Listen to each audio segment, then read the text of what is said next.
પાટણ શહેર સમીપ આવેલા Golapur cricket ground ખાતે સદારામ ક્ષત્રિય પ્રીમિયર લીગ પાટણ દ્વારા આયોજિત કરવામાં આવેલ ક્રિકેટ ટુર્નામેન્ટ સિઝન 2ની તમામ ટ્રોફીના દાતા તરીકે પાટણના જાણીતા ગાયનેક તબીબ અને અનેકવિધ સેવાકીય સામાજિક અને શૈક્ષણિક સંસ્થાઓ સાથે સંકળાઈ તન મન અને ધનથી સહયોગ આપ બનતા અવની હોસ્પિટલના ડૉક્ટર વ્યોમેશભાઈ શાહ યજમાન બનતા Sadaram Kshatriya premier league cricket ટુર્નામેન્ટના આયોજકો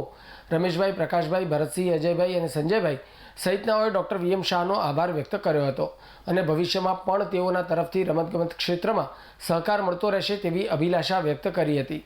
Sadaram Kshatriya premier league cricket tournament season 2નું આયોજન કરનાર આયોજકોએ જણાવ્યું હતું કે આ ટુર્નામેન્ટનો હેતુ ફક્ત સમાજના યુવા ખેલાડીઓને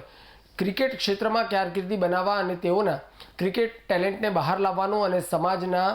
એકબીજા ખેલાડીઓ પોતાનાથી પરિચિત થાય તે રહેલો હોવાનું જણાવ્યું હતું. ડૉક્ટર વ્યોમેશભાઈ શાહે પોતાનો આભાર પ્રગટ કરવા આવેલા Sadaram Kshatriya premier league cricket tournament season 2ના આયોજકોને ટુર્નામેન્ટની સફળતા માટે શુભેચ્છાઓ પાઠવી હતી.